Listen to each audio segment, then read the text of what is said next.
J'ai hérité d'un chalet, ma sœur d'un appartement à Nice. Elle s'est moquée, ça te correspond parfaitement, espèce de femme crasseuse. Et m'a chassé. Réfugié au chalet pour la nuit, je me suis figé en découvrant ce qui s'y trouvait. L'église sentait le bois ancien et l'excès de parfum. Les funérailles de mon père avaient duré plus longtemps que quiconque ne s'y attendait. Et le temps que nous rentrions à la maison de ma mère à Lyon, tout le monde était épuisé. Des membres de la famille que je n'avais pas vus depuis des années traînaient encore, prétendant se soucier, picorant dans des gratins qui avaient déjà été réchauffés 3 fois. J'étais assise dans un coin, toujours en uniforme. Non pas parce que je voulais me vanter, mais parce que j'étais arrivé directement de la base de Mourmelon et que je n'avais pas eu le temps de me changer. Ma sœur cadette, Amélie, rayonnait comme si elle venait de gagner un concours de beauté. Elle avait fait le tour de la pièce, chuchotant à l'oreille des gens, s'assurant que tout le monde sache à quel point elle gérait tout. Elle avait cet air suffisant qu'elle portait depuis notre enfance. Celui qui disait qu'elle pensait que le monde lui devait quelque chose. Je l'ai ignoré, du moins jusqu'à l'arrivée du notaire. Maître Robert Martin était un vieil ami de mon père. Il est entré avec une mallette qui contenait probablement les dernières bombes que mon père avait laissées derrière lui. Tout le monde s'est rassemblé autour de la table de la salle à manger. L'air semblait plus lourd qu'aux funérailles. Il ne s'agissait plus de deuil. Il s'agissait d'argent, de propriété, et de savoir qui allait se faire avoir.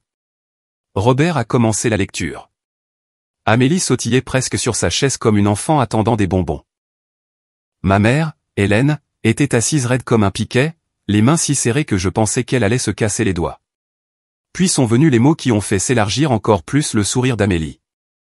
À ma fille Amélie, je lègue l'appartement de Nice et une participation minoritaire dans Dubois BTP. Elle a hoché la tête comme si c'était juste la confirmation de ce qu'elle savait déjà. Nice, un appartement de luxe avec vue sur la baie des Anges, valant des millions d'euros. Le genre d'endroit dont Amélie pourrait poster des photos sur Instagram jusqu'à ce que ses abonnés en aient la nausée. Puis Robert a tourné la page. À ma fille Anna, je lègue le chalet familial et les 80 hectares de terrain environnant dans les Alpes. Pendant une seconde, la pièce est devenue silencieuse. Un chalet ? Mon père avait laissé à Amélie un style de vie de luxe et m'avait refilé une vieille cabane dans les bois. J'ai gardé un visage impassible. J'avais appris cette compétence à l'armée. Ne jamais laisser personne voir sa réaction. Mais Amélie n'allait pas laisser passer ça. Elle s'est penchée en arrière sur sa chaise, a croisé les bras et m'a lancé un sourire narquois. Un chalet, ça te va parfaitement, espèce de femme puante. Elle n'a pas chuchoté. Elle voulait que tout le monde entende. Certaines personnes ont eu un hoquet de surprise. Ma mère a baissé les yeux vers la table, refusant de croiser mon regard. Robert s'est agité, mal à l'aise, mais a continué à lire comme si prétendre que rien ne s'était passé allait faire disparaître la situation. J'ai serré la mâchoire. Ce n'est pas l'insulte qui m'a atteinte. On m'avait traité de pire au Mali par des gens qui voulaient ma mort. C'était le fait que ma propre sœur, assise en face de moi dans la maison de notre père, pensait que c'était normal de me cracher dessus comme ça devant tout le monde. Amélie a ri sous cap, s'amusant clairement. Allez, Anna. De toute façon, tu vis dans un sac de sport la plupart de l'année. Cette cabane est parfaite pour toi. Rustique, simple, rien de chic. Personne ne remarquera même si tu disparais là-haut. J'ai regardé ma mère. Elle n'a pas dit un mot. Pas de défense, pas de réplique, juste le silence, comme si elle avait peur de contrarier Amélie. Ce silence m'a blessé plus profondément que l'insulte. Robert a fermé le dossier et s'est éclairci la gorge. Ceci conclut la lecture du testament. Les volontés de votre père sont juridiquement contraignantes. Amélie a levé la main en l'air comme si elle venait de gagner au loto. Super. Je vais commencer à examiner les options de gestion pour la propriété de Nice cette semaine. Je connais des gens chez Sim Immobilier qui peuvent t'aider. Elle m'a jeté un coup d'œil et a souri à nouveau. J'espère que tu aimes couper du bois. J'avais envie de lui dire où elle pouvait se mettre ses contacts immobiliers, mais à la place, j'ai attrapé ma veste et je me suis levé. Des années dans l'armée m'avaient appris quand me battre et quand m'en aller. À ce moment-là, partir était la décision la plus intelligente. Le problème, c'est qu'Amélie n'avait pas fini. Elle m'a suivi dans le couloir, ses talons claquant comme des coups de feu sur le parquet. Ne sois pas en colère, Anna. Ce n'est pas comme si tu t'étais déjà soucié de cette famille de toute façon. Toujours parti à jouer aux soldats pendant que je m'occupais des choses ici. Je me suis retourné et lui ai fait face. Tu veux dire que tu t'es occupé de toi-même? Papa a construit cette famille. Tu en as juste profité. Ses yeux se sont plissés, mais son sourire n'a jamais faibli. Et maintenant, j'obtiens la récompense. Profite bien de ta petite cabane dans les bois. Peut-être que tu pourras l'utiliser pour t'entraîner au tir. Je suis sorti par la porte d'entrée sans un mot de plus. Mes sacs étaient déjà faits à l'étage, mais je n'allais pas retourner les chercher pendant qu'elle tournait en rond comme un vautour. Je les récupérerai plus tard. À ce moment-là, j'avais besoin de respirer avant de dire quelque chose qui dégénérerait en guerre totale devant toute la famille. L'air froid de Lyon m'a giflé le visage en sortant sur le porche. C'était mieux que de rester assise à l'intérieur de cette maison étouffante où la mémoire de mon père était dépecée en actifs et en insultes. Je suis resté là une longue minute, écoutant les voix étouffées à l'intérieur. Le rire d'Amélie traversait les murs. J'ai pensé à mon père. Il avait servi lui aussi, des années avant ma naissance. Il savait ce que signifiait être aux côtés des siens, ne jamais laisser personne derrière. Et pourtant, me voilà, laissé pour compte par ma propre famille, traité comme un bagage indésirable que personne ne voulait réclamer. Quand ma mère est finalement apparue sur le seuil, elle ne m'a pas regardé. Elle a juste resserré son gilet autour d'elle et a dit, « Amélie ne le pensait pas. Elle est sous beaucoup de stress. » J'ai failli rire. Du stress? Elle vient d'hériter d'un appartement valant 2 millions d'euros. Qu'y a-t-il de stressant là-dedans? Maman a tressailli mais n'a pas répondu. Elle est rentrée sans un mot de plus, me laissant sur le porche. Ce silence en disait plus long que n'importe quel mot. Il me disait exactement où elle se situait. Pas avec moi. Pas avec la fille qui avait passé des années à l'étranger, à manger de la poussière et à porter le nom du bois sur les zones de combat. Elle était avec Amélie, la fille qui n'avait jamais sacrifié la moindre chose. J'ai descendu les marches, les mains enfoncées dans les poches de mon manteau. La rue était bordée de voitures, les phares brillant dans le crépuscule. Les gens partaient, parlant de leurs projets de dîner, de week-end, de tout sauf du drame familial dont ils venaient d'être témoins. Un de mes oncles m'a fait un sourire plein de pitié en passant. Désolé, ma petite. Dure journée, hein. J'ai hoché la tête mais ne me suis pas arrêté. Dure journée ne suffisait même pas à décrire la situation. Le temps que j'atteigne ma voiture, ma mâchoire me faisait mal à force de la serrer. Je me suis glissé sur le siège du conducteur et j'ai fixé le volant, les mots de mon père résonnant dans ma tête, d'il y a des années. Tu es plus forte que tu ne le penses, Anna. Ne laisse jamais personne décider de ta valeur. J'ai démarré le moteur, le son fort dans la rue calme. Le rire d'Amélie flottait toujours à travers les murs de la maison alors que je m'éloignais. L'autoroute s'étendait devant moi dans le noir, et le seul son à l'intérieur de ma voiture était le bourdonnement régulier du moteur. Mon téléphone a vibré dans le porte-gobelet, le nom d'Amélie clignotant sur l'écran. Je n'ai pas pris la peine de décrocher. Quoi qu'elle ait à dire, ce serait une autre pique, un autre rappel qu'à ses yeux, j'étais la sacrifiable. J'ai laissé le message aller sur la messagerie vocale. Le temps que je m'arrête sur une aire de repos, le poids de la journée m'est enfin tombé dessus. Je me suis adossé au siège, fixant le toit de la voiture. J'avais vécu des fusillades au Mali qui m'avaient moins secoué que les paroles de ma sœur à cette table. C'est la différence avec la famille.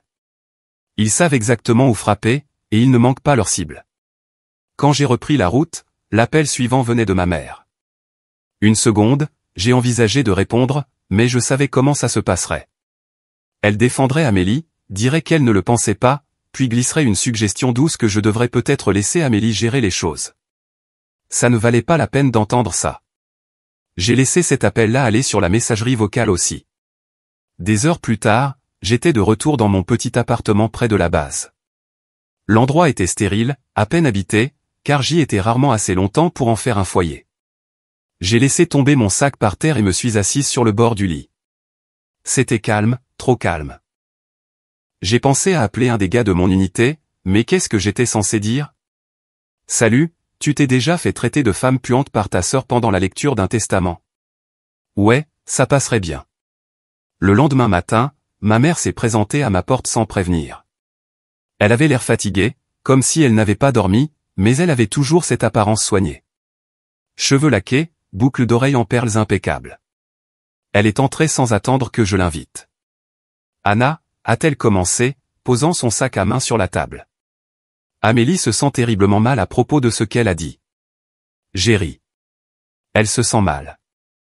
Ou tu te sens mal de l'image que ça a donnée devant la famille. Ses lèvres se sont pincées en une ligne fine. Ce n'est pas juste. Elle est sous pression. Elle s'occupe de la succession. Elle a hérité d'un appartement de luxe. Maman, elle ne vit pas exactement sous un pont. Ma mère a soupiré et s'est assise. Tu sais ce que je veux dire. Elle a des responsabilités. Cet appartement n'est pas seulement pour elle. C'est un investissement, quelque chose qu'elle peut gérer pour l'avenir de la famille. Voilà encore ce mot, famille, utilisé comme s'il ne s'appliquait qu'à Amélie. Et le chalet, ai-je demandé. Elle a hésité. C'est isolé, difficile à entretenir. Peut-être que ce serait plus logique si Amélie s'en occupait aussi.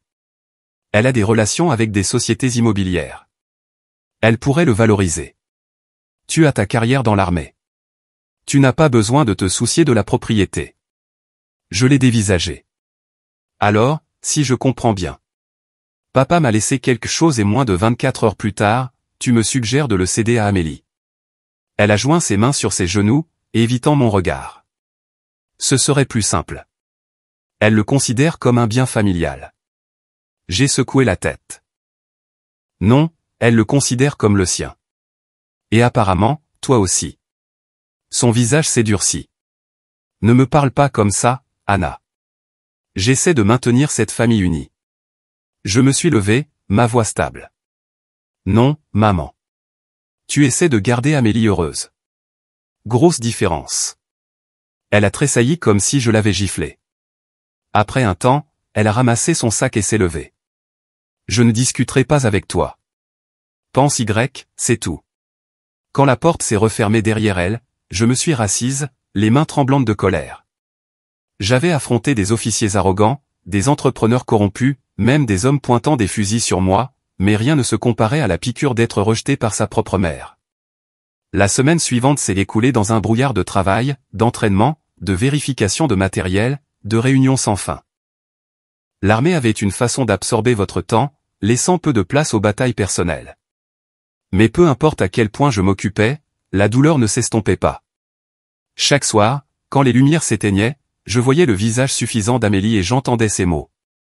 Puis un soir, j'ai reçu un texto d'elle. Je prends des nouvelles. Comment va la vie dans ta cabane? Je n'ai pas répondu.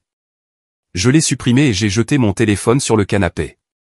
Elle ne se contentait pas de remuer le couteau dans la plaie. Elle me mettait au défi de réagir. Quelques jours plus tard, maman a rappelé. Cette fois, j'ai décroché. Anna, dit-elle doucement. Amélie pense que tu devrais rester au chalet pendant un certain temps. Ça donnerait de l'espace à tout le monde. Les choses sont tendues en ce moment. J'ai failli rire. De l'espace? C'est la meilleure. Elle veut que je dégage et tu l'aides.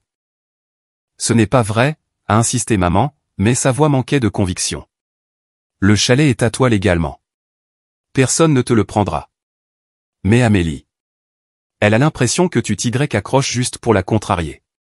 Ma mâchoire s'est crispée. Elle m'a insulté, maman. Elle m'a humilié devant toi et tout le monde. Et maintenant, c'est moi le problème parce que je ne veux pas me laisser faire et tout lui céder. Il y eut une pause. Je ne veux pas qu'on s'éloigne l'une de l'autre. S'il te plaît, Anna. Va au moins voir le chalet. Reste une nuit. Fais le vide. Peut-être qu'alors tu comprendras. Comprendre quoi?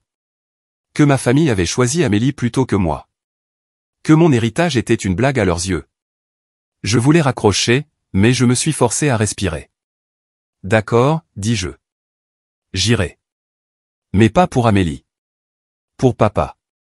La ligne est restée silencieuse. Puis elle a murmuré, merci, avant de raccrocher. Je suis resté assise là, le téléphone toujours à la main, fixant l'écran vide. Pour papa. C'était la seule raison pour laquelle je le ferais. Il avait voulu que j'aie ce chalet. Peut-être qu'il avait une raison qu'aucun de nous ne voyait. Alors, j'ai fait un sac, juste assez de vêtements, des bottes et du matériel pour tenir quelques jours. Mon entraînement militaire m'avait appris à vivre avec moins. Un chalet dans les montagnes ne me ferait pas peur. Ce qui me faisait peur, c'était de réaliser que ma propre famille me voyait comme jetable. La route vers le nord a pris des heures, serpentant à travers des étendues de forêts et de petites villes qui semblaient à moitié abandonnées. À chaque kilomètre, Lyon s'estompait derrière moi, et la pensée du sourire narquois d'Amélie devenait plus lointaine. Le temps que je vois les premiers panneaux indiquant le lac du Bourget, la colère dans ma poitrine s'était refroidie pour devenir autre chose, de la détermination. Quand j'ai finalement tourné sur le chemin de terre menant au chalet, mes phares ont capté la silhouette d'un toit affaissé et de volets fermés. Mon cœur s'est serré. C'était ça. Mon héritage soi-disant sans valeur. Je me suis garé et j'ai coupé le moteur. La nuit était silencieuse, le genre de silence qui pèse sur les oreilles. Je suis sorti, mes bottes crissant sur le gravier, et j'ai regardé la silhouette sombre du chalet. Il n'était pas très beau à voir, mais il était à moi. Le porche a gémi sous mes bottes alors que je montais les marches, balayant les feuilles. La serrure était vieille, mais la clé a tourné sans problème, ce qui m'a surprise. Une seconde, je m'attendais à ce que l'endroit sente le moisi et les souris mortes. Au lieu de cela, l'air m'a frappé avec une odeur de pain, de café léger et de cuir. Pas mal pour une cabane qu'Amélie considérait comme mon destin. J'ai actionné l'interrupteur près de la porte, à moitié convaincu qu'il ne fonctionnerait pas. Une lueur chaude a rempli le petit salon. Quelqu'un s'était occupé de cet endroit.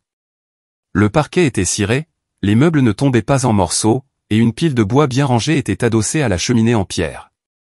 J'ai fermé la porte et je me suis appuyé contre elle, me demandant si papa avait pris des dispositions pour que quelqu'un surveille le chalet. Mon sac pesait lourd à mes pieds, mais ce qui a attiré mon attention, c'est une photo encadrée sur la cheminée. Je me suis approché. C'était papa, jeune, à peine 20 ans, debout devant ce même chalet avec une femme plus âgée que je ne reconnaissais pas. Au dos, écrit de sa main nette, avec grand-mère Rose, 1962. L'endroit où tout a commencé. Grand-mère Rose. Papa n'avait jamais mentionné de Rose. Il disait toujours que ses parents étaient morts jeunes. Pas de famille restante.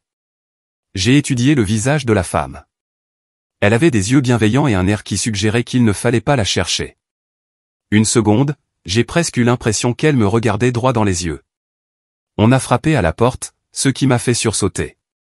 Ma main a instinctivement cherché l'endroit où se trouvait habituellement mon arme de poing avant que je me souvienne que je n'étais pas en service. J'ai regardé par la fenêtre. Un homme âgé se tenait sur le porche, tenant un plat à gratin. « Madame Dubois » a-t-il appelé. J'ai ouvert la porte avec prudence. « C'est capitaine Dubois. »« Qui êtes-vous » Il a fait un sourire chaleureux. « Je m'appelle Jacques Renaud. Je vis 2 chalets plus bas. Troupe de marine, à la retraite. Votre père m'a demandé de passer voir quand le moment serait venu. Il a dit, vous aurez peut-être besoin d'un ami par ici. Troupe de marine. » Ça expliquait la posture droite et la coupe de cheveux toujours impeccable à 70 ans. Il a tendu le plat. Ragoût de bœuf. Je me suis dit que vous auriez faim après la route. J'ai hésité, puis je l'ai pris. Vous connaissiez mon père ? Jacques a hoché la tête. Assez bien. Il est venu ici une semaine avant de mourir. Il a passé 3 jours à tout organiser. M'a dit que sa fille pourrait se pointer un jour, avec l'air d'avoir le monde entier contre elle. Il a dit que je devais vous rappeler que parfois, les trésors les plus précieux sont cachés dans des endroits inattendus. Ces mots, pas les miens. Ma gorge s'est nouée. Il a vraiment dit ça ? Clair comme de l'eau de roche, a répondu Jacques. Oh, et il a dit que vous devriez vérifier sous la latte du plancher de la cuisine quand vous serez prête. Il a touché sa casquette et a commencé à descendre les marches avant que je puisse poser une autre question. J'ai fermé la porte, le ragoût lourd dans mes mains, et je suis resté là en silence. Papa savait que cela allait arriver. Il s'y était préparé. Et maintenant, me voilà, tenant son message comme un briefing de mission codée. J'ai posé le ragoût sur le comptoir et je me suis agenouillé près de la table de la cuisine. Les planches étaient en vieux pin, usées par des décennies de bottes et de chaises. En passant la main sur le sol, j'ai trouvé une planche qui bougeait légèrement. Mon cœur s'est emballé. Je l'ai soulevée avec un couteau de poche et, bien sûr, il y avait une boîte en métal enveloppée dans une toile cirée. Je l'ai portée sur la table, j'ai essuyé la poussière et je l'ai ouverte. À l'intérieur se trouvaient des papiers, des photographies et une lettre adressée à moi, de l'écriture de papa. Mais ce qui m'a glacé, c'est l'étude géologique glissée en dessous. Mon entraînement militaire m'a habitué à scanner rapidement les chiffres et les résumer. Des mots ont sauté aux yeux, granit, feldspath, haut rendement, valeur commerciale estimée, substantielle. Amélie pensait m'avoir refilé du bois sans valeur et des planchers qui craquent. Ce que j'avais en réalité, c'était un terrain reposant sur d'importants gisements minéraux. Je me suis assise brutalement, fixant le papier. Papa ne m'avait pas laissé des miettes. Il m'avait laissé quelque chose de précieux. Quelque chose qu'il ne confiait pas à Amélie. Les mains tremblantes, j'ai ouvert la lettre. Ma très chère Anna. Si tu lis ceci, c'est que j'avais raison à propos d'Amélie. Je prie pour me tromper, mais j'ai vu les signes. La façon dont elle regarde notre maison comme si c'était la sienne. La façon dont elle te rabaisse quand elle pense que je n'écoute pas. Je veux que tu saches pour Rose. Elle n'était pas ma grand-mère de sang, mais elle m'a recueilli après la mort de mes parents. C'était son chalet, sa terre. Elle l'a étudié toute sa vie. Elle savait qu'elle contenait des ressources mais m'a dit de la protéger. Elle disait qu'un jour, elle pourrait donner à ma famille ce dont elle avait vraiment besoin, la sécurité, l'indépendance et la force. Maintenant, c'est ton tour. J'ai posé la lettre, les larmes brouillant les mots. Papa m'avait fait confiance, pas à Amélie. Il avait vu quelque chose en moi qu'elle ne pourrait jamais voir. J'ai repoussé la lettre et j'ai pris une des vieilles photos. Papa se tenait à côté de Rose et derrière eux, j'ai repéré des piquets d'arpentage dans le sol. Elle savait. Elle lui avait tout laissé, et maintenant, c'était à moi. Mon téléphone a vibré sur la table. Amélie, bien sûr. Je n'ai pas répondu, mais le texto a illuminé l'écran. Comment va la cabane, Anna? Ça sent toujours le moisi. J'ai fixé le message et j'ai failli rire. Si seulement elle savait. La nuit a continué alors que je parcourais la boîte. Acte de propriété, relevé bancaire, note de papa. Plus je creusais, plus cela devenait clair. Ce n'était pas seulement une propriété. C'était un levier. C'était du pouvoir. Et c'est moi qui le détenais. Vers minuit, j'ai enfin mangé le ragoût. C'était sacrément bon. Du bon ragoût de marine. Je suis resté assise à la table, fixant les documents, l'anneau de rose brillant sur l'une des photos, et j'ai pensé à ce qu'Amélie dirait si elle savait. Elle me qualifierait d'indigne. Elle essaierait de le prendre.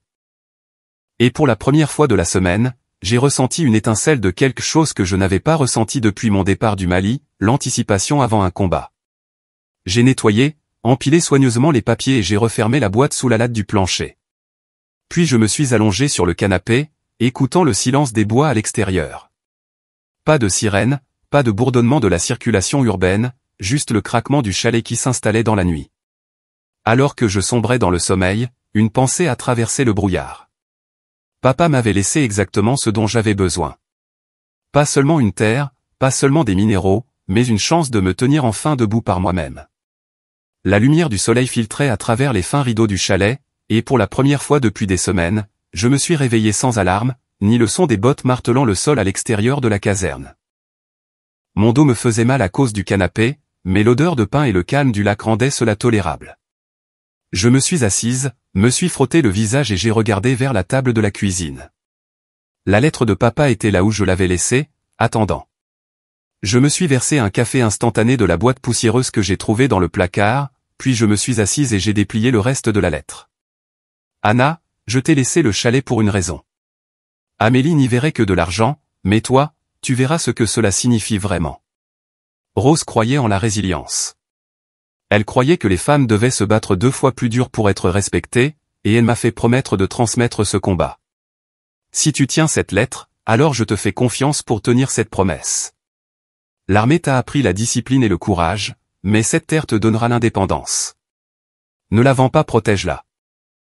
Construis quelque chose avec. J'ai déjà parlé à maître Robert Martin, un notaire en qui j'ai confiance. Il a des documents qui prouvent tes droits. Appelle-le quand tu seras prête. L'écriture de papa vacillait vers la fin, mais son message était clair. Il ne voulait pas qu'Amélie touche à cette terre. Il voulait que je fasse quelque chose avec. Je me suis adossé en sirotant mon café, fixant la pile d'actes et d'études, granit, feldspath, et même des notes sur des gisements de lithium. Ce n'était pas une petite affaire sur le marché actuel. Papa ne m'avait pas seulement laissé une propriété, il m'avait laissé un levier pour lequel Amélie tuerait. On a frappé à la porte, interrompant ma concentration. Je me suis levé et j'ai ouvert avec prudence. Jacques Renaud était de retour, tenant cette fois une ceinture à outils. « Bonjour, capitaine, dit-il. Je me suis dit que vous auriez besoin de quelques bases si vous restez un moment. Marteau, clou, lampe de poche. Rien de chic, mais ça aidera à maintenir l'endroit debout. Merci, dis-je en m'écartant. Entrez donc. Jacques a posé la ceinture sur le comptoir et a rapidement balayé le chalet du regard. De la manière dont les vétérans le font quand ils entrent dans un nouvel espace, vérifiant les sorties, les fenêtres, les angles. L'habitude à la vie dure. Votre père m'a dit de ne pas trop en dire, dit-il en s'asseyant sur une chaise. Mais il voulait que vous sachiez que cette terre n'est pas juste un chalet au bord du lac. Il a dit que ça pourrait changer votre avenir si vous le gérez bien. J'ai hoché la tête. J'ai trouvé la boîte et l'étude. Jacques a eu un lent sourire. Bien. Alors vous savez déjà. La plupart des gens ici pensent que cette terre n'est qu'un joli paysage. Mais votre grand-mère Rose. Diable. Elle était plus intelligente que les géologues avec qui j'ai travaillé à l'étranger. Elle savait exactement ce qu'il y avait sous nos bottes. Vous connaissiez Rose, ai-je demandé, surprise. Il a gloussé. Pas personnellement. Elle est morte avant que je m'installe ici. Mais tout le monde dans le coin connaît les histoires. Dur comme fer. Le genre de femme qui pouvait clouer le bec à un conseiller départemental et quand même faire une tarte avant le coucher du soleil. Elle a transmis cette ténacité à votre père. Et maintenant, j'imagine, à vous. Je me suis penché en avant. Jacques, dites-moi franchement. Si Amélie découvre ce qu'il y a sous cette terre, à quel point ça pourrait mal tourner? Il n'a pas hésité. Mal. Des familles se déchirent pour moins que ça. Les promoteurs vont grouiller comme des vautours s'ils flairent l'argent. Vous aurez besoin d'un bon avocat et d'une peau plus épaisse que celle que vous avez déjà. J'ai failli rire. Plus épaisse que celle que l'armée m'a donnée? Le sang coupe plus profondément que les balles, dit-il simplement. Ça m'est resté. Après son départ, j'ai passé des heures à parcourir d'autres papiers, des cartes avec des notes manuscrites, de vieilles photos de Rose avec du matériel d'arpentage, même un projet de contrat entre papa et le génie militaire. Il devait préparer quelque chose avant de mourir. Dans l'après-midi, mon téléphone a de nouveau vibré. Cette fois, c'était Amélie qui appelait. Contre toute attente, j'ai répondu. Eh bien, dit-elle, sa voix mielleuse. Comment notre petite cabane te traite-t-elle? Pleine de courants d'air, en train de tomber en ruine. Ça va, dis-je sèchement. Elle a eu un rire moqueur. Bien sûr que ça va pour toi. Ça te correspond parfaitement, isolé, simple, rien de spécial. J'ai serré le téléphone plus fort. Amélie, que veux-tu? Je pensais juste, dit-elle nonchalamment. Maman et moi pourrions t'aider à gérer la propriété. Tu n'as pas le temps pour ça. Avec tes déploiements et tout, ce serait logique que je m'en occupe. Tu aurais toujours le droit de visite, bien sûr. Les vacances, peut-être. Ça ne te semble pas plus simple? J'ai laissé un silence planer un instant. Non. Papa me l'a laissé. Je m'en occuperai. Son ton s'est durci. Ne sois pas difficile, Anna. Tu sais que tu n'es pas faite pour ce genre de choses. J'ai raccroché avant qu'elle ne puisse finir. Mon pouls battait la chamade, mais au fond de moi, je sentais quelque chose de nouveau, de la résolution. Ce soir-là, j'ai cuisiné le reste du ragoût de Jacques et j'ai mangé près du feu. Les flammes crépitaient. Et j'ai pensé aux mots de papa. Construis quelque chose avec. Amélie ne comprendrait jamais ça. Elle ne voyait que l'argent. Mais papa voulait plus. J'ai ressorti la lettre et j'ai relu les dernières lignes. Anna, on t'a sous-estimé toute ta vie. Par les professeurs, par les commandants, même par ta propre famille. Ne gâche pas cette chance. Utilise-la pour leur prouver qu'ils ont tort. Utilise-la pour aider d'autres personnes qui ont été mises de côté. C'est l'héritage de Rose. C'est ton héritage maintenant. Les mots se sont gravés en moi. Je n'étais pas seulement assise sur un tas de cailloux. J'étais assise sur une mission. Et contrairement à Amélie, je n'avais pas besoin d'un appartement de luxe pour me sentir puissante. J'avais quelque chose de mieux, la preuve que mon père croyait en moi plus que quiconque. Alors que le feu s'éteignait et que le chalet devenait silencieux, j'ai regardé par la fenêtre vers le lac sombre. Ma famille pensait m'avoir jeté. Ils n'avaient aucune idée que je ne faisais que commencer. Le lendemain matin, le crissement des pneus sur le gravier m'a tiré de mon sommeil. J'ai enfilé une veste et je suis sorti sur le porche. Un SUV noir était à l'arrêt au bout de l'allée. 2 hommes en tenue décontractée, pantalon, coupe-vent, presse-papier, se tenaient près du chalet, scrutant les arbres comme s'ils arpentaient le terrain. « Je peux vous aider ?» ai-je lancé, ma voix plus sèche que je ne le voulais. L'un d'eux a souri trop vite. « Bonjour, madame. Nous sommes de Sim Immobilier. On vérifie juste quelques limites de propriété. » Sim Immobilier. La société d'Amélie. Ma mâchoire s'est crispée. Cette propriété m'appartient. Vous avez l'autorisation de qui, exactement? L'homme a changé de pied. Votre sœur nous a dit que c'était une propriété familiale. Juste une inspection préliminaire, rien d'officiel. J'ai croisé les bras. Alors vous pouvez préliminairement dégager de ma propriété avant que j'appelle les gendarmes. Ils ont échangé un regard, puis ont hoché la tête, se retirant vers le SUV sans un mot de plus. Le moteur a vrombit, et en quelques secondes, ils étaient partis, laissant derrière eux un tourbillon de poussière et la confirmation de ce que je soupçonnais déjà. Amélie ne perdait pas de temps. Je suis rentré et j'ai claqué la porte plus fort que je ne le voulais. Mon pouls martelait dans mes oreilles. Elle avait envoyé des gens ici, dans mon chalet, comme si je n'étais qu'un simple substitut en attendant qu'elle puisse placer ses pions. J'ai attrapé mon téléphone et j'ai composé un numéro. Maman, a-t-elle répondu à la 2e sonnerie. Anna, dit-elle, prudente. Maman, savais-tu qu'Amélie a envoyé des agents immobiliers à mon chalet ce matin? Il y a eu un silence, puis un soupir. Elle veut juste s'assurer que tout est en ordre. Elle pense que le terrain pourrait être développé. Développé, ai-je lâché. Il ne lui appartient pas, papa me l'a laissé. Quelle partie de ça vous ne comprenez pas toutes les deux? Son ton s'est durci. Tu n'as pas besoin d'élever la voix. Amélie essaie d'aider. Tu es une soldate, Anna, pas une propriétaire terrienne. Elle a l'expérience pour gérer ça. J'ai fermé les yeux. Elle ne veut pas le gérer. Elle veut le voler. Ne sois pas dramatique, a dit maman sèchement. Elle pense à l'avenir de la famille. Voilà encore cette carte, la famille, toujours jouée en faveur d'Amélie. J'ai mis fin à l'appel avant que la colère qui bouillait dans ma poitrine ne sorte en mots que je ne pourrais pas reprendre. À la mi-journée, j'avais besoin d'air. J'ai fait une promenade sur le chemin de terre, le froid mordant à travers ma veste.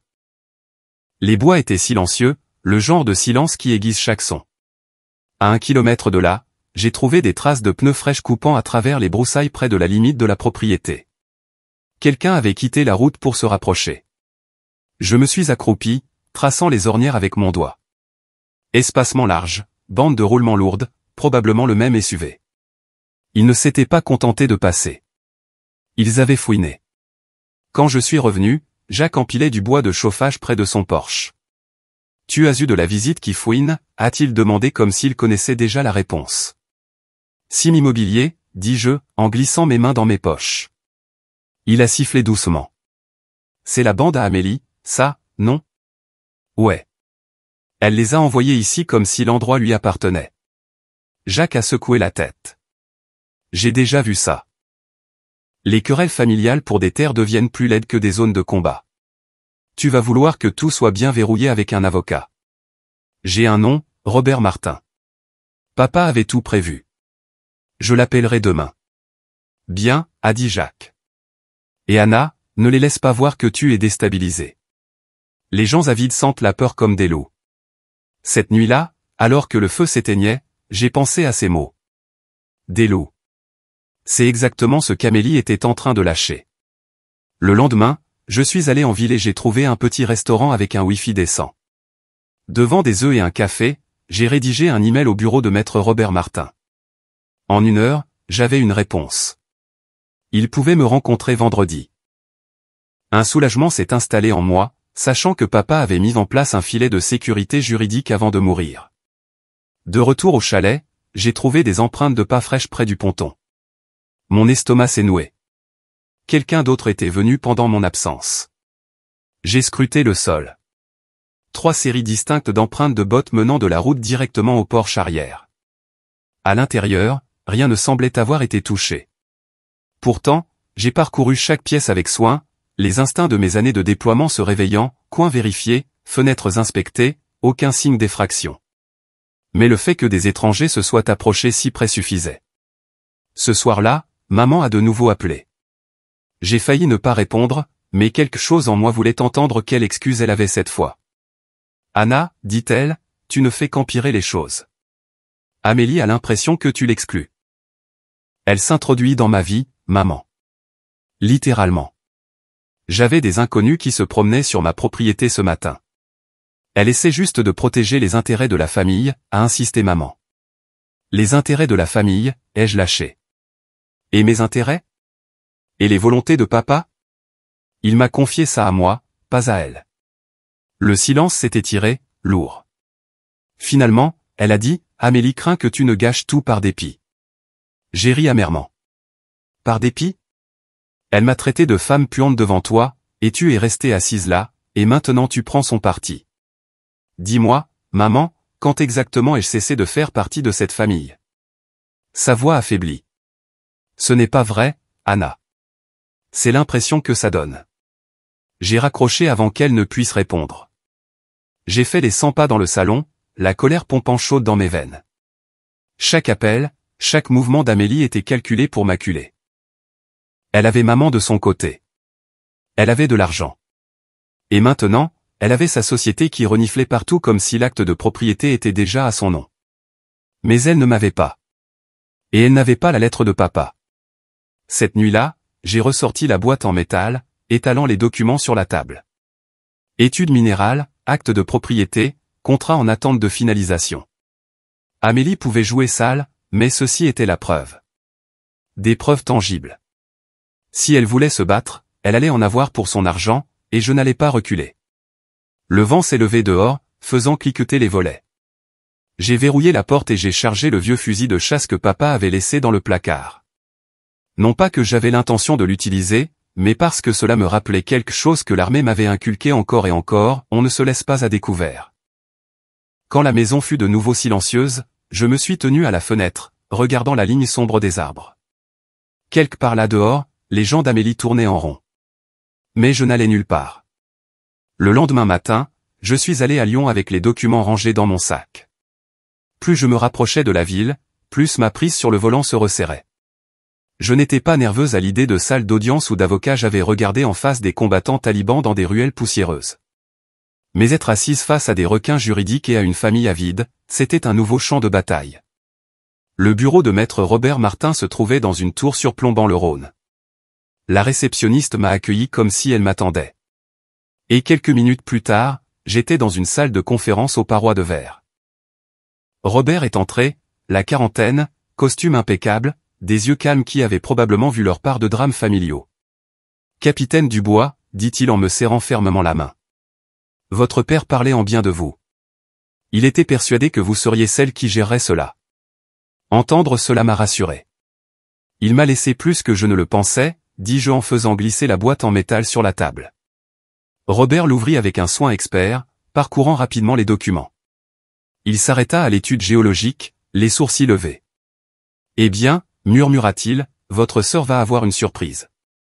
Ce n'est pas juste un chalet. Ces droits miniers seuls valent des dizaines de millions.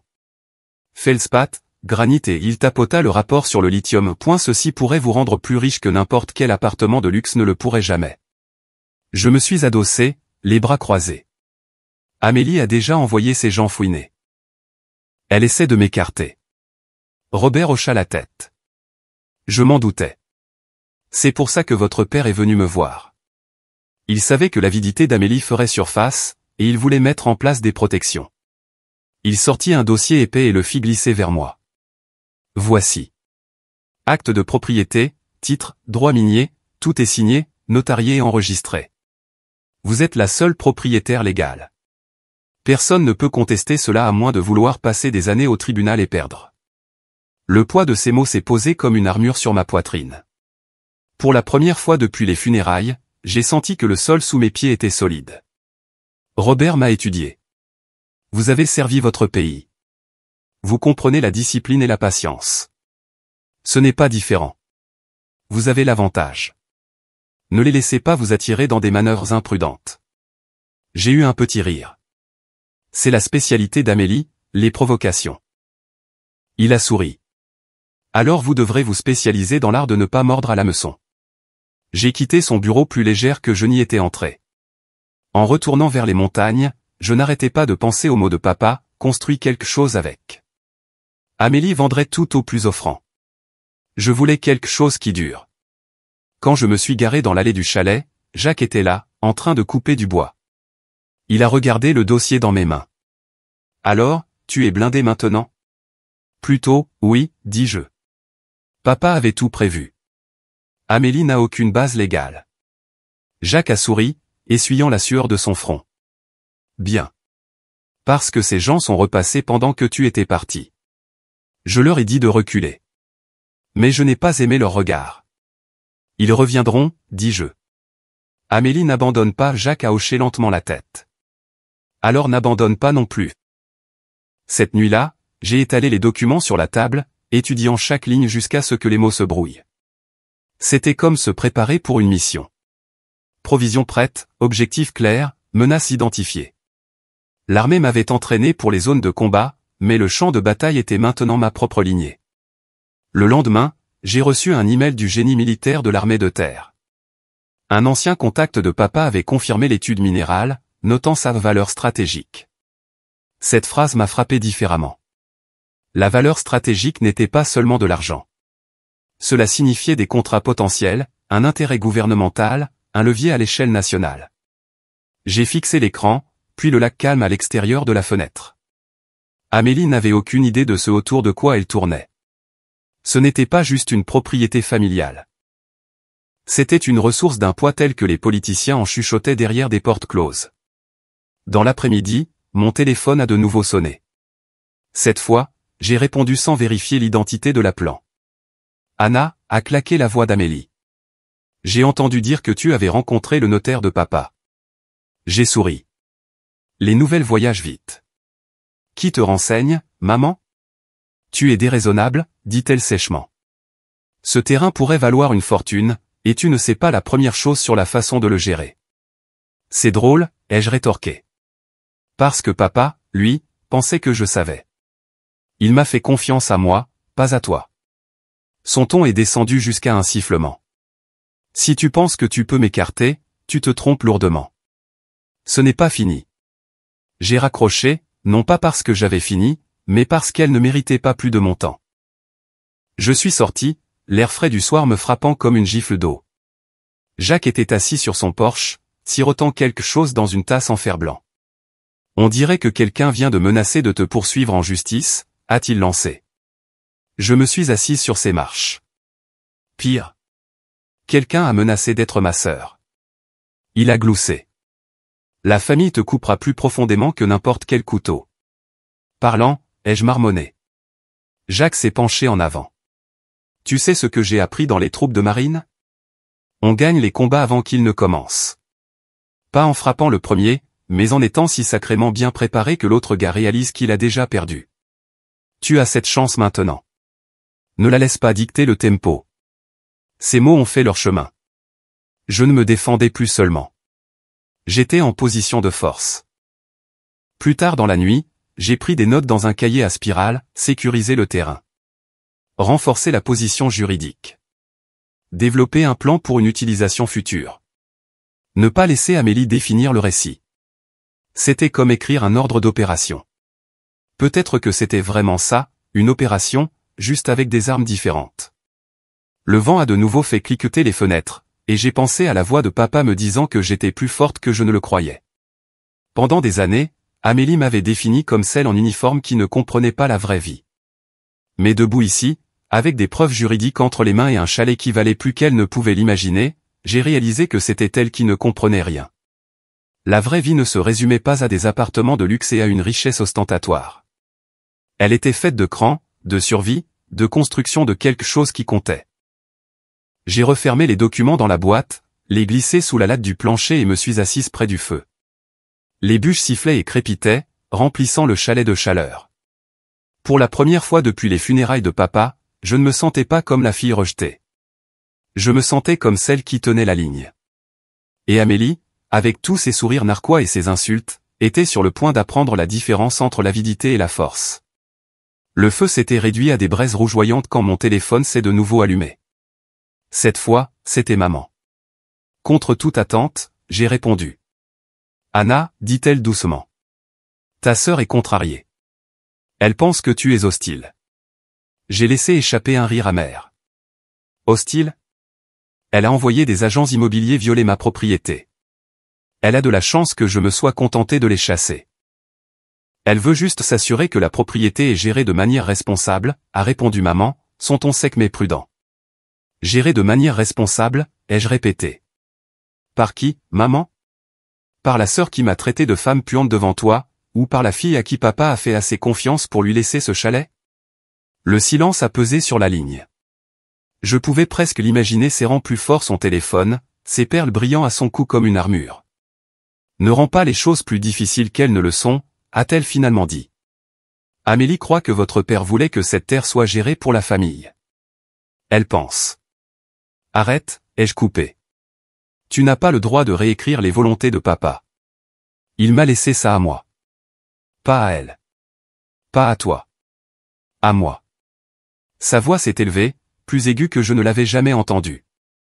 Ne me parle pas sur ce ton. Je suis ta mère. Je t'ai vu t'enfuir à l'armée au lieu de rester près de la maison.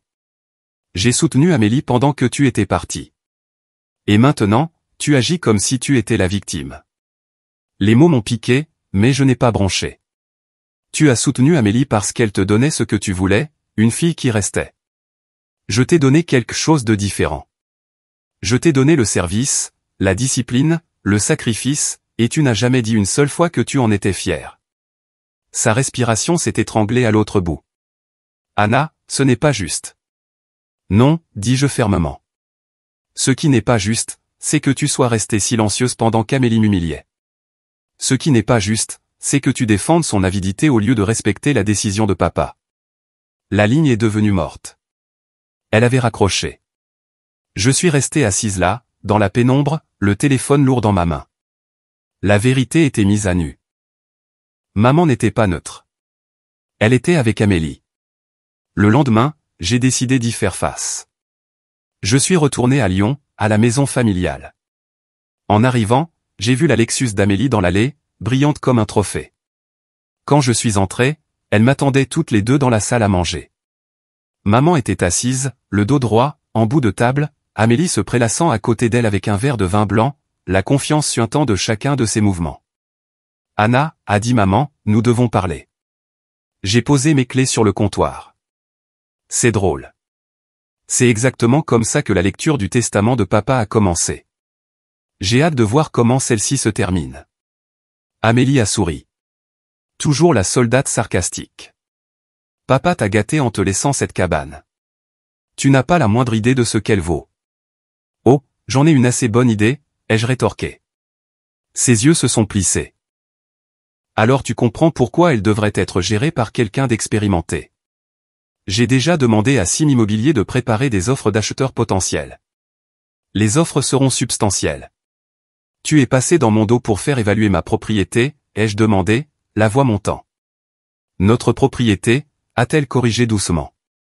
J'ai frappé ma main sur la table. Non, la mienne. Le testament de papa était clair. Il m'a laissé le chalet et la terre à moi. Fin de l'histoire. La voix de maman a coupé, glaciale. N'élève pas la voix dans ma maison. Je me suis tourné vers elle. Ta maison ou celle d'Amélie? Difficile à dire ces jours-ci. Amélie a posé son verre, souriante. Tu penses que quelques papiers juridiques te rendent intouchable? Les tribunaux peuvent être persuadés. Les juges peuvent être convaincus. Et toi, avec ton emploi du temps militaire, tu n'as ni le temps ni la stabilité pour mener cette bataille. Oh, Je me suis penché sur la table. Et c'est moi. Un instant, le masque est tombé. Le sourire d'Amélie a vacillé, ses yeux brillants de colère. Puis elle s'est redressée, lisse à nouveau. Cette attitude ne finira pas bien pour toi. Sous-estimez-moi non plus, dis-je. La tension a claqué comme un fil trop tendu. Maman s'est levée brusquement. Ça suffit. Je ne regarderai pas mes filles se détruire. Alors arrête de prendre parti, dis-je en la regardant dans les yeux, mais son silence fut une réponse suffisante. J'ai attrapé ma veste et je suis sorti. L'air froid dehors semblait plus pur que la pièce étouffante que je venais de quitter. Sur le chemin du retour, mes pensées tourbillonnaient. Amélie intensifiait la pression, fouinait, évaluait, menaçait, et maman était son bouclier. C'était 2 contre 1, et j'en avais fini de jouer la défense. Quand je suis revenu au chalet, Jacques attendait sur le porche. Il m'a regardé comme seul un autre vétéran peut le faire, lisant la tension dans la posture, dans les poings serrés, dans les yeux qui ne se reposent jamais.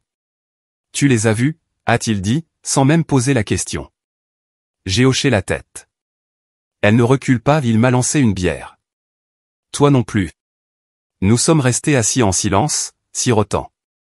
Finalement, j'ai dit, ce qui est drôle avec les zones de combat, c'est que tu t'attends à l'ennemi. La famille, c'est différent. Ça frappe plus fort. Jacques a hoché lentement la tête. C'est parce qu'au combat, tu sais où se trouve la ligne. Avec la famille, la ligne ne cesse de bouger. La bière était froide, l'air encore plus, mais je sentais un feu en moi qu'aucune météo ne pouvait éteindre. Avant de me coucher cette nuit-là, je suis descendu au ponton.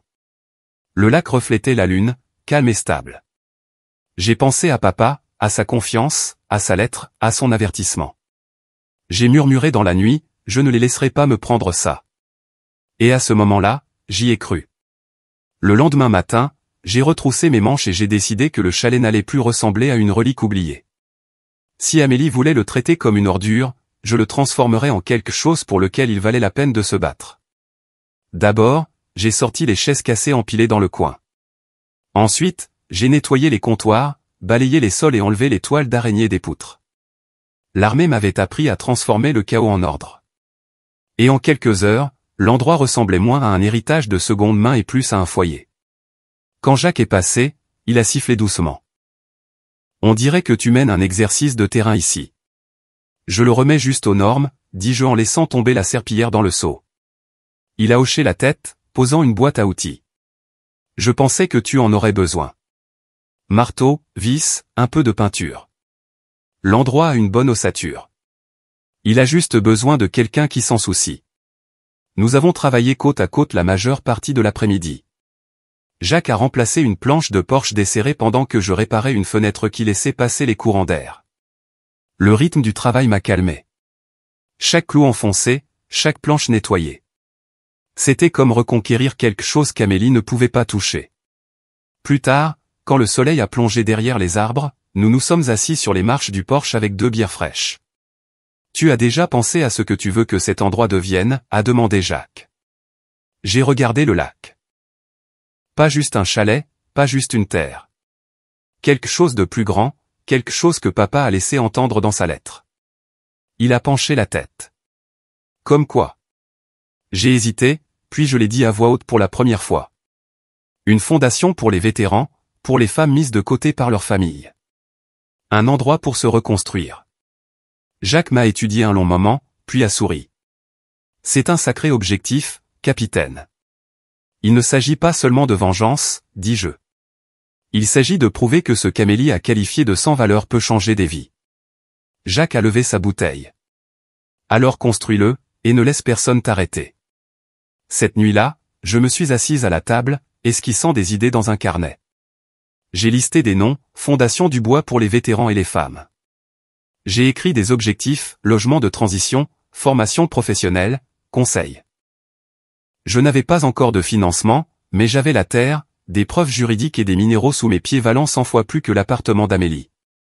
Le lendemain, je suis allé en ville pour acheter des fournitures, peinture, bois, quincaillerie.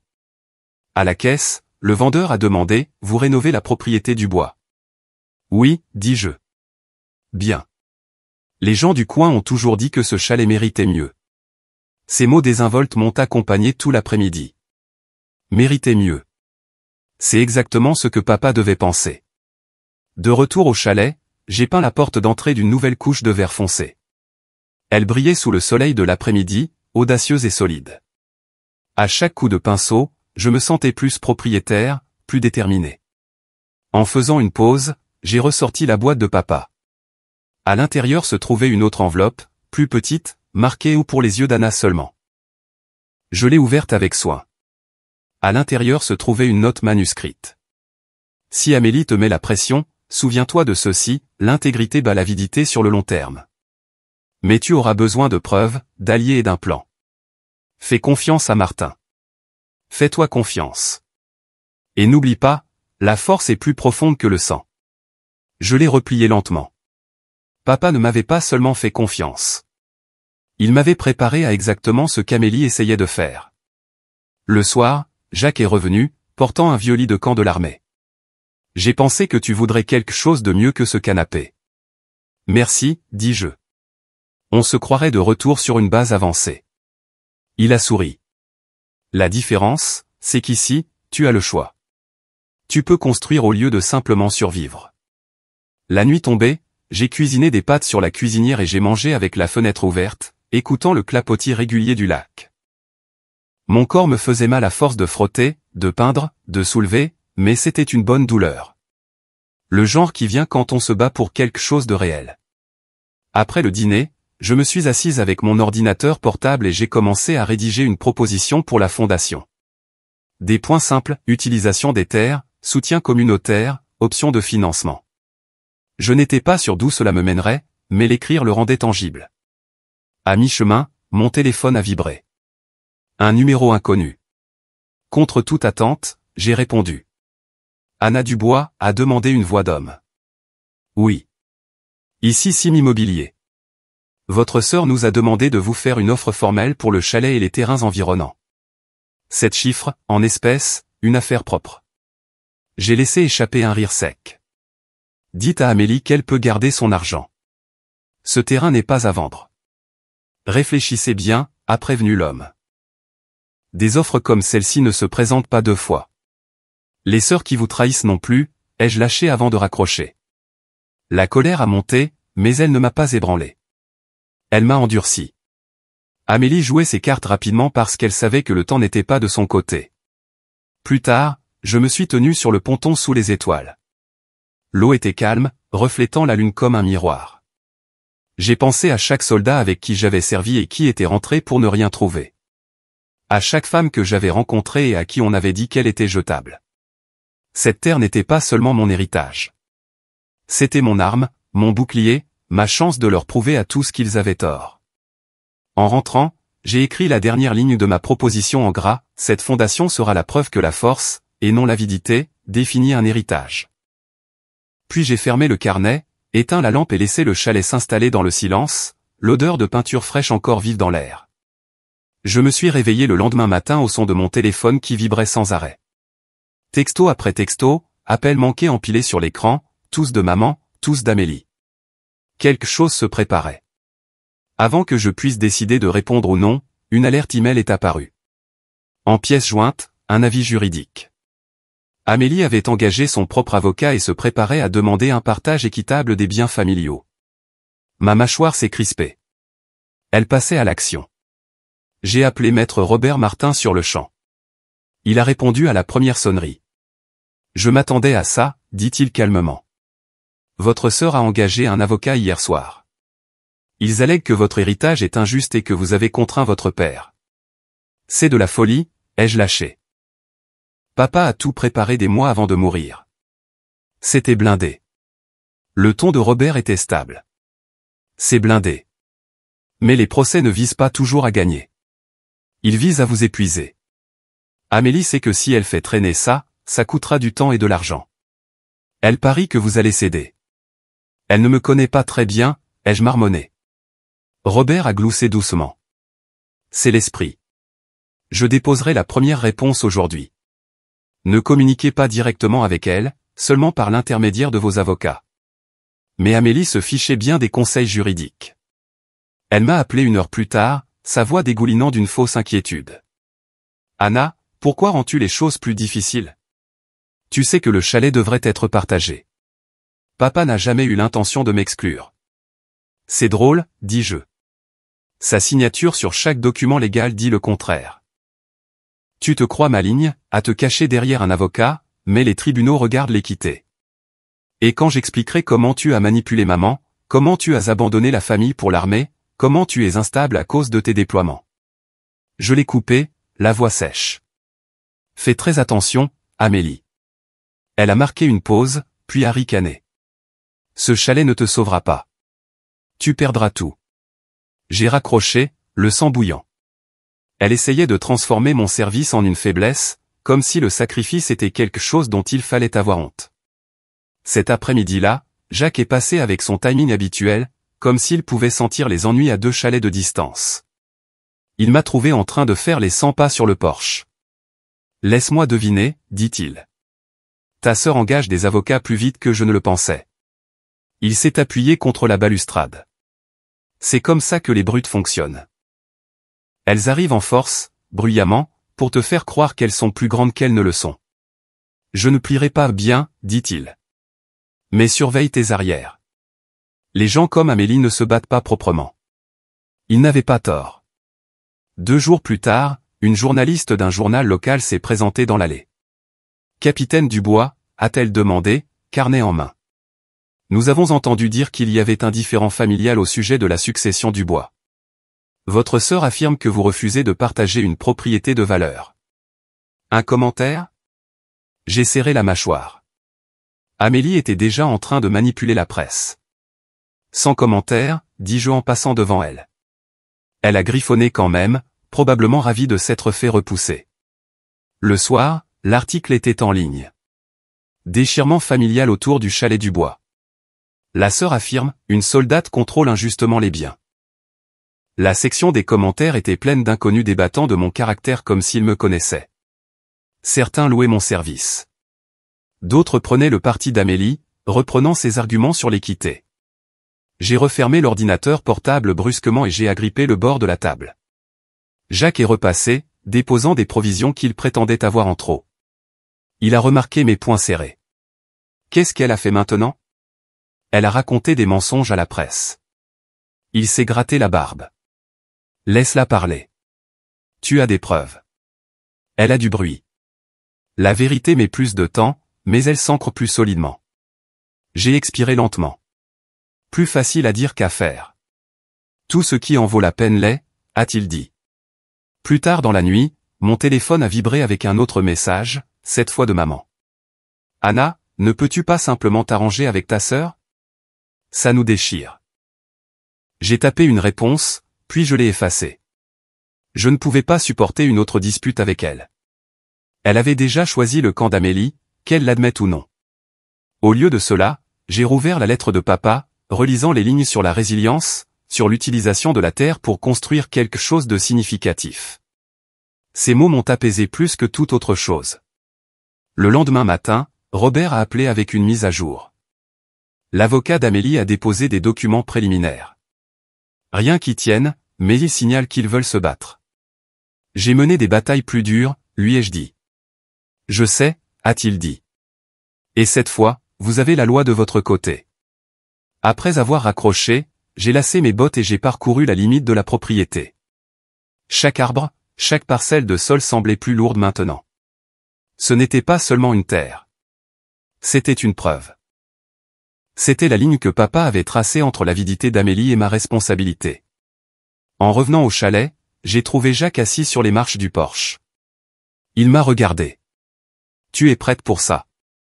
J'ai croisé son regard. J'ai été prête toute ma vie. La décision m'est venue aussi clairement que n'importe quel ordre de mission. Je n'allais pas me cacher derrière des avocats pour toujours.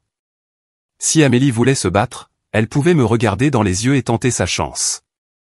Et maman, elle avait besoin de voir quelle fille se tenait réellement sur un terrain solide. Alors, je les ai appelées toutes les deux et j'ai dit, dîner au chalet demain soir, 19h précise.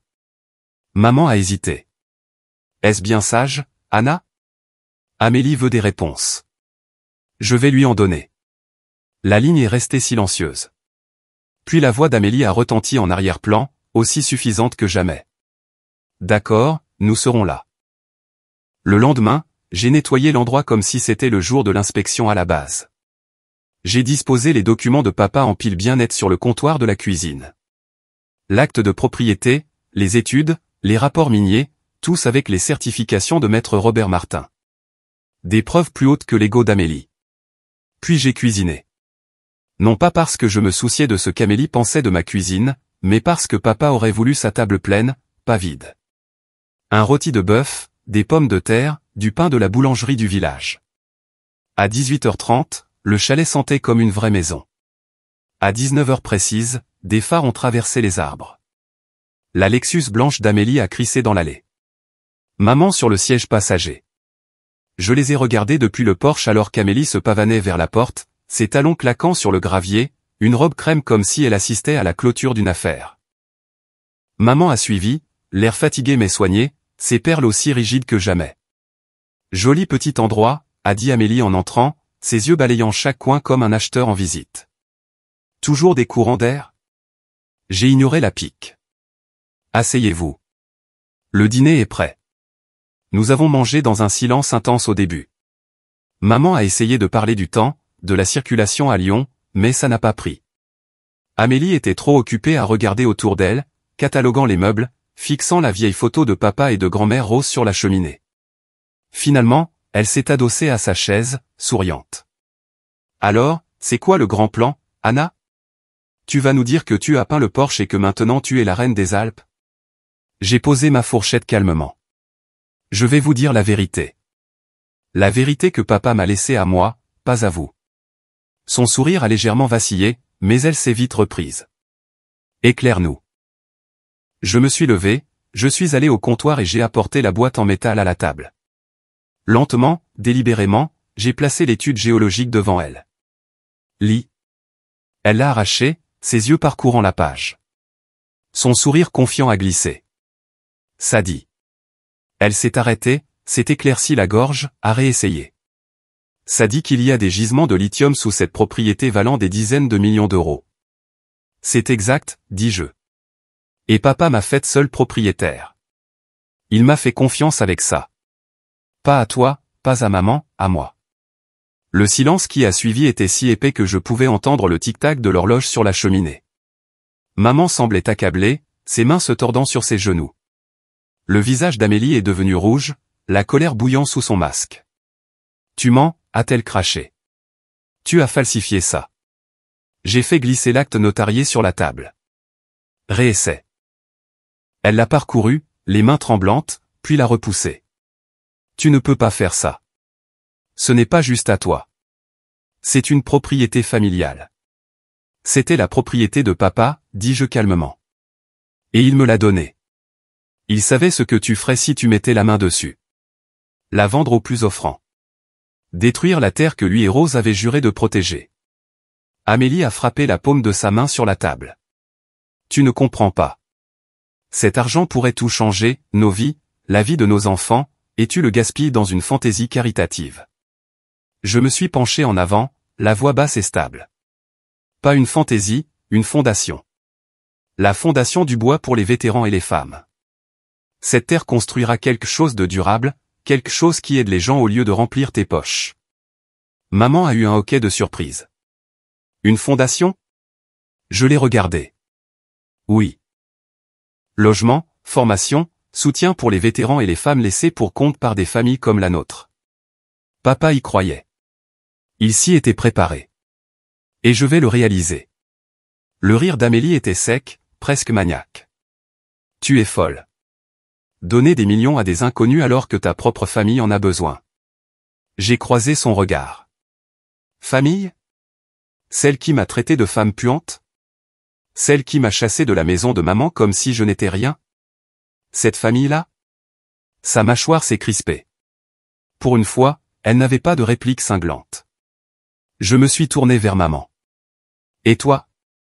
Tu es restée silencieuse. Tu l'as laissé me traiter comme une ordure. Et maintenant, tu es choquée que papa m'ait fait plus confiance. Le respect va dans les deux sens, maman. Tu ne peux pas l'exiger quand tu ne l'as jamais donné. des larmes ont rempli ses yeux. Anna, Sa voix s'est brisée, mais Amélie n'avait pas fini. Elle s'est levée d'un bond, pointant un doigt manucuré vers moi. Tu ne t'en tireras pas comme ça. Je contesterai chaque document, chaque étude. Je te traînerai devant les tribunaux jusqu'à ce que tu sois ruiné et que tu supplies. Je me suis levé aussi, affrontant son regard furieux. Et c'est moi. Le notaire de papa a anticipé chacun de tes mouvements. Les papiers sont blindés. Tu perdras, Amélie, et tu gaspilleras chaque euro à essayer. L'air crépitait de fureur. Maman était assise, figée, prise entre nous deux. Finalement, Amélie a attrapé son sac. Ce n'est pas fini, a-t-elle sifflé en se dirigeant vers la porte. Je ne l'ai pas arrêtée. Maman est restée, me regardant avec des larmes coulant sur ses joues. Je ne réalisais pas, a-t-elle murmuré. Je ne savais pas ce que ton père avait prévu. Tu ne voulais pas savoir, dis-je doucement. Parce que c'était plus facile de croire qu'Amélie méritait tout. Mais papa m'a vu. Il a vu ce que tu refusais de voir. Elle a couvert sa bouche, puis s'est dépêchée de suivre Amélie, laissant le chalet de nouveau silencieux. Je suis resté là, fixant la table jonchée de preuves, l'écriture de papa, des actes notariés, des études valant des millions. Pour une fois, les mots d'Amélie ne m'avaient pas ébranlé. Elle pouvait crier, menacer, engager des avocats, mais la vérité était là, noir sur blanc, et personne, ni elle, ni même maman, ne pouvait me l'enlever. La porte du chalet s'était à peine refermée que le silence s'est installé, lourd, autour de moi. Le rôti était à moitié mangé sur la table, la vapeur s'estompant, l'air encore épais de l'écho des menaces d'Amélie. J'ai rassemblé les papiers, les ai empilés soigneusement dans la boîte en métal de papa, puis je les glissais sous la latte du plancher. Ce n'était pas la peur qui me poussait à la cacher de nouveau. C'était un rituel, la preuve que je tenais la ligne. Le lendemain matin, j'ai préparé un café assez fort pour décaper de la peinture. Mon téléphone a vibré avec un flot d'alerte. L'avocat d'Amélie avait officiellement déposé la contestation, mais l'email de maître Robert Martin a suivi juste après, aucun fondement. Je vais écraser ça avant que ça ne prenne de l'ampleur. Ces mots calmes m'ont rassuré. Pourtant, je savais qu'Amélie n'arrêterait pas de crier juste parce que la loi la faisait taire. À midi, la nouvelle avait de nouveau atteint le journal local. Cette fois, l'histoire ne lui était pas flatteuse. Une fuite du palais de justice a confirmé que le testament de papa était blindé, que ses requêtes n'étaient guère plus que des caprices déguisés en langage juridique. L'article citait une source anonyme, la plus jeune fille Dubois perd son temps. Le chalet et les droits miniers appartiennent entièrement au capitaine Anna Dubois. Je l'ai lu 2 fois, puis j'ai posé le téléphone en expirant. Pour une fois, la vérité était plus forte que la propagande d'Amélie. Ce soir-là, des phares ont de nouveau balayé l'allée. Je me suis préparé, mais ce n'était pas Amélie. C'était maman. Elle est sortie lentement. Pas de perles cette fois, juste un simple pull et un pantalon. Elle semblait plus petite, comme si le poids de tout cela s'était enfin abattu sur elle. « Je peux entrer » a-t-elle demandé doucement. J'ai ouvert la porte et je me suis écarté. Elle est entrée, ses yeux balayant la pièce comme si elle la voyait pour la première fois. Il a l'air de revivre, a-t-elle dit en touchant le cadre de la porte fraîchement peint. Je lui ai versé une tisane, l'ai posée sur la table. Pendant un long moment, elle n'a rien dit, se contentant de fixer ses mains enroulées autour de la tasse. Finalement, elle a murmuré, « J'ai eu tort. Je n'ai pas parlé. » Je l'ai laissé continuer. J'ai laissé Amélie me convaincre que tu étais égoïste, que ton service n'était qu'une fuite, que ce chalet ne valait rien. Mais hier soir, en voyant ces documents, en entendant les mots de ton père, j'ai réalisé qu'il te faisait plus confiance que je ne l'ai jamais fait. Ses yeux se sont remplis de larmes, et cela m'a brisé. J'ai dégluti difficilement. Tu ne m'as pas défendu quand elle m'a humilié. Tu as choisi le silence. Ces larmes ont coulé. Je sais, et je ne peux pas l'effacer. Mais je veux être meilleur maintenant, Anna. Si tu me le permets. Pour la première fois depuis des années, je n'ai pas vu la matriarche sévère, mais une femme portant ses propres regrets. J'ai hoché lentement la tête. Je te le permettrai, mais ce ne sera pas facile. Elle a hoché la tête en retour. Je ne m'attends pas à ce que ce soit facile. Le lendemain, Amélie a de nouveau frappé, cette fois en personne. Elle a débarqué sur la propriété sans prévenir, ses talons s'enfonçant dans la terre, sa voix portant avant même qu'elle n'atteigne le porche. « Tu crois que tu as gagné ?» a-t-elle crié. « Cet article, c'est de la merde. Je ferai appel. Je traînerai ton nom devant tous les tribunaux jusqu'à ce que tu t'étouffes sous les frais de justice. » Je suis sorti, l'affrontant au bord du porche. « Tu perds ton temps, Amélie. La loi n'est pas de ton côté. La presse n'est pas de ton côté. Même maman n'est plus de ton côté. » Son visage s'est tordu. « Maman. » Justement, maman est apparue sur le seuil. « Amélie, » dit-elle fermement. « Ça suffit. Je t'ai vu déchirer cette famille. Les volontés de ton père étaient claires et je ne m'y opposerai plus. » La mâchoire d'Amélie est tombée. « Tu ne peux pas être sérieuse. Tu l'as choisi après tout ce que j'ai fait pour toi. » La voix de maman s'est brisée, mais elle n'a pas vacillé. « Tu as fait beaucoup de choses, Amélie. Mais rien de tout ça n'était pour quelqu'un d'autre que toi. » La couleur a quitté le visage d'Amélie. Pour une fois, les mots lui ont manqué. Elle a tourné les talons, se dirigeant vers sa Lexus. « Très bien, » a-t-elle craché.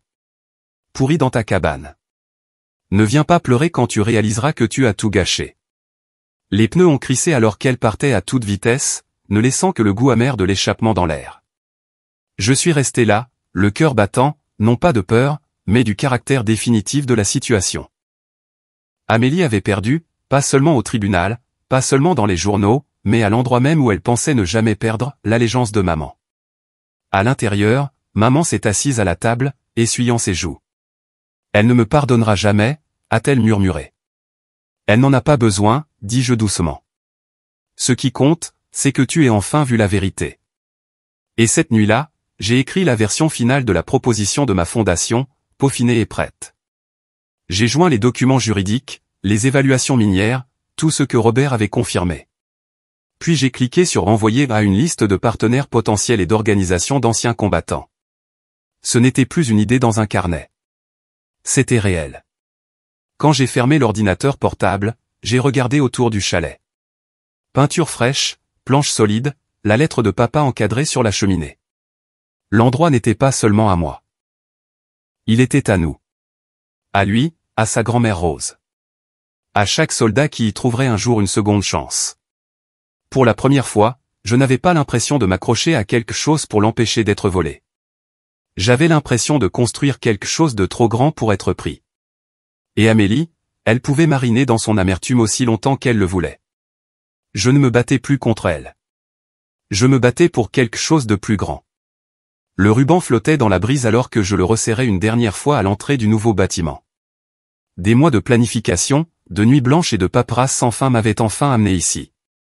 La fondation du bois pour les vétérans et les femmes n'était plus seulement une idée dans ma tête ou des lignes dans la lettre de papa. Elle se tenait, solide, sur un terrain où l'avidité avait autrefois tenté de planter son drapeau. Les journalistes s'agitaient, les photographes prenaient des clichés du ruban rouge vif tendu devant les portes vitrées. Des bénévoles s'affairaient à l'intérieur, arrangeant les chaises et disposant des plateaux de nourriture. Dehors, un groupe de vétérans en blouson militaire discutait avec de jeunes mères tenant des tout-petits. C'était exactement le genre de mélange dont je rêvais. Des soldats cherchant une seconde mission. Des femmes reconstruisant leur vie. Des familles sans autre endroit où aller, trouvant enfin un lieu conçu pour elles. Jacques s'est approché, en jean et casquette usée des troupes de marine, un café à la main comme s'il était chez lui. « Ça a de la gueule, capitaine », dit-il en balayant la foule du regard. Je n'aurais jamais pensé voir autant d'action dans ce coin perdu des Alpes. Moi non plus, ai-je admis en lissant le devant de ma veste. Je ne portais pas de treillis aujourd'hui, mais j'avais l'impression que c'était l'uniforme le plus important que j'ai jamais mis. Ton père serait fier, a ajouté Jacques. Sa voix était stable, mais j'ai senti une tension dans sa gorge. Oui, dis-je doucement. Je le pense aussi. Le maire de la ville voisine est arrivé ensuite, tout en sourire poli et poignée de main ferme, suivi d'élus locaux qui se souciaient soudainement beaucoup du soutien communautaire. Ils se sont alignés pour les photos, mais ça ne me dérangeait pas. Leur présence signifiait que la fondation avait pris de l'ampleur, et l'ampleur signifiait la survie. Quand le moment est venu, je suis monté sur l'estrade. La foule s'est tue. Mon regard a croisé celui de maman au premier rang. Elle était assise plus droite que je ne l'avais vue depuis des années, les mains jointes sur ses genoux. Elle n'avait manqué aucune réunion de planification depuis cette nuit où Amélie était partie en claquant la porte. Ce n'était pas un pardon pour le passé. Pas entièrement, mais c'était la preuve d'un changement. J'ai pris une profonde inspiration et j'ai commencé. Cette terre était censée être oubliée, dis-je. Un vieux chalet, une parcelle de terrain. Personne ne s'en souciait. Certains s'en sont même moqués. Se sont moqués de moi. Ils pensaient qu'elle ne valait rien. Mais ce qu'ils n'ont pas vu, ce qu'ils ont refusé de voir, c'est ce qui était caché en dessous. Des murmures ont parcouru la foule. J'ai gardé ma voix calme, stable. Mon père et ma grand-mère croyaient que cette terre pouvait porter quelque chose de plus grand que la richesse. Et aujourd'hui, cette croyance devient réalité. Cette fondation fournira un logement, une formation et un soutien aux vétérans et aux femmes qui ont été abandonnés, ignorés ou mis de côté. Parce que personne ne devrait se faire dire qu'il ne compte pas. Personne ne devrait être traité comme un fardeau. Les applaudissements qui ont suivi n'étaient pas polis. Ils étaient bruyants, bruts, le genre d'applaudissements qui vient de gens qui croient vraiment à ce qu'ils entendent. J'ai serré plus fort le pupitre, laissant le son m'envahir. Quand le calme est revenu, j'ai ajouté, ce n'est pas une vengeance. Pas vraiment. Le succès est la seule réponse qui vaille la peine d'être donnée à ceux qui ont essayé de vous abattre. Et en me tenant ici, en ouvrant ces portes, je pense que nous leur avons répondu assez fort.